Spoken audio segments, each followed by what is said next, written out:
Clyde Wolfenden is a genuine maker of champions. Wolfenden has guided youngsters in Troy Corser and Anthony Gobert to Australian Superbike Championships in successive years under the Winfield banner. Well, to get a champion, you've got to have a lot of things, and a lot of things are involved, starting from the age they start riding in junior motocross, basically, all the way up through the ranks to get onto a superbike.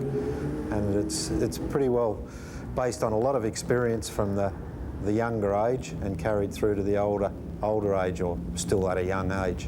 I've been involved with motorcycles since I was probably 12 years old, and I've worked on them and just grown up with them. So what of the young men who now find themselves under Wolfenden's guidance? Kirk McCarthy tells what turns him on, then Robert Baird defines his dream. The thing that excites me most about superbike racing is probably the speed and the feeling of being on the edge when you're sliding them around at high speed. I'd say there would be an easier way to earning a living, but I don't think there'd be as much fun. Basically, I'm going to take it as it comes. Maybe if I get a World Superbike the year after next or next year, depending on how I go at the end of this year. And during this year, maybe World Superbike, maybe 250 Grand Prix bike. But I certainly don't want to stay in Australia for the rest of my life. I want to move on to bigger and better things like we all do, and that's everyone's goal, and hopefully maybe one day I'll get there. Hi, I'm Clyde Wolfenden. I hope you're enjoying all the action on Lightning Fast. Clyde Wolfenden is Mr. Cool. What he doesn't know about the ins and outs of superbike racing could be written on the back of a Geelong tram ticket. He is the expert's expert. With a proud pedigree with Honda, Wolfenden leaves no plug unturned to achieve perfection. You sense he knows if there is a problem with one of his Winfield Honda bikes just by looking at it. He is always honest in his appraisal of bike and rider. There are those who can take it from Clyde and those who can't. The bike, if not the rider, is always tuned to win. If you're building a superbike from the basics, you can spend sort of 6 months getting it together before it's actually right, and then it takes day-to-day work to keep it right to suit the individual rider. Superbike costs vary. It depends on what level you want to be at, whether you want to be at the back of the field, the middle of the field, or the front of the field. And obviously the more dollars you throw at it, the better the machine should be. Ballpark figure for one of our bikes is up around $100,000. Maintenance is very good with our machines. We don't have a lot of engine maintenance, more frame maintenance through crashing, I guess, than anything else, and that's where it becomes fairly expensive. The crews vary. We run a crew of 3 people, basically.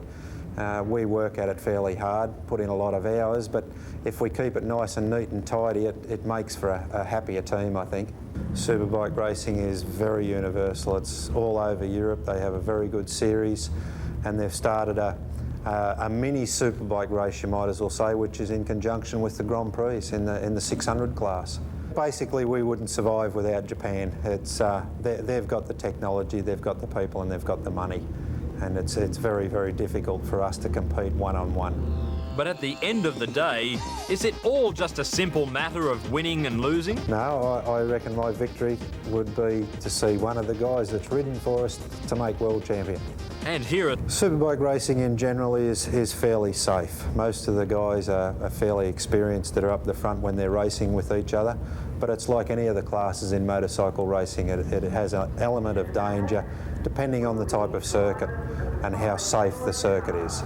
Every sport's got its dangers in a way. This one's just maybe a little bit more risky, I think. It's fast and people do get hurt, but you know, if you think you're going to get hurt, you shouldn't be in the, basically you shouldn't be in the game. Basically, when you're out there, you don't really have time to think about it. It's like when you've got a sore ankle or something that doesn't really bother you when you're out there racing. You've got the mind on you've got your mind on the job, and you don't really think about it until you sort of have a big moment and you get back to the pits and you think, oh, I was lucky that time, or I pulled a big slide here and slide there, and it's good fun.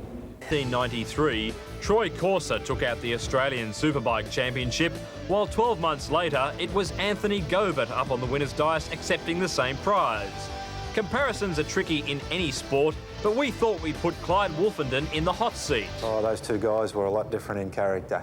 Troy was a very easygoing, happy-go-lucky sort of a guy, and on the outside not a lot seemed to worry him, whereas Anthony seemed to be a little bit more tense and maybe a little bit more focused, didn't sort of play up as much, if that's the right term, as what Troy did, or didn't show to play up as much. He had his heart set on one direction. Under Big Clyde's direction, Winfield Superbikes have lived up to the term lightning fast, but there's still that need for individual discipline. Oh, very important. The whole team's got to work as one, basically, and if the rider's temperament is very good, it makes it a lot easier to work with the guy. But hang on a minute, boss. We're talking about bikies here. Aren't they supposed to be descendants of the Wild Bunch, chained to a stereotype of sex, drugs and rock and roll? These days, no, it's not the case at all. You've got to look at the Wayne Gardners and the Michael Doohans. Like, they've been riding motorcycles since they were kids, and they didn't come from the Wild Bunch, and neither are the guys that we got now. So how does the mentor react when his young chargers spread their wings and head off overseas in pursuit of international fame and glory? Initially, when they quit, it's a little disappointing. You'd like to hang on to them because you know they can win for you, and it's good for everyone in the team and the sponsors, but they can't afford to stand still. Their careers are very short in terms of how long they're at the top, so they have to take every opportunity they can get. Those opportunities don't come around too often, and any rider would be mad not to take them, if only to compensate for all the hard work they've done over the years. Yeah, it's pretty physically demanding. You've got to be reasonably fit. Superbikes are fairly heavy. They weigh about 165 kilos. And it takes a bit of effort when you're going through the high-speed turns, especially like this one at Eastern Creek in the first turn. You're probably entering it at around 200 kilometres an hour, so it's quite a few G-forces acting on you there, and it takes a bit of effort to pull it into the corner and hold it in there. It's fast and people do get hurt, but, you know, if you think you're going to get hurt, you shouldn't be in the, basically you shouldn't be in the game. Kirk and I are reasonably fit this year. We've been training pretty hard. I think the fitter you are, the easier it gets, and you do have to be basically pretty fit. Not just fit in terms of mastering their craft, but also being a fit and proper representative of the sport. To be a hero to the next generation like the Wayne Gardners and Michael Doohans have been. Yeah, they're my heroes because they're Australian. You know, they've given Australia a good name because they're Australian, and the factory overseas in Japan are looking for Australian riders because they know, they pull out the results. But I like Wayne Rainey. He's a real nice guy to go along with the sport, and he's good for the sport, and he's still in the sport, and he's a really nice guy. But, I like Michael Doohan and Wayne Gardner. They've done a lot for the sport. Have different heroes, the riders and drivers themselves all have preferred venues. Some tracks just feel that little bit better than others when you're shooting the breeze. Well, a lot of people have been asking me that lately. I think Phillip Island, is a more flowing track, and a lot of the riders rather Phillip Island, maybe because of the atmosphere, and I think Eastern Creek's got the facilities here.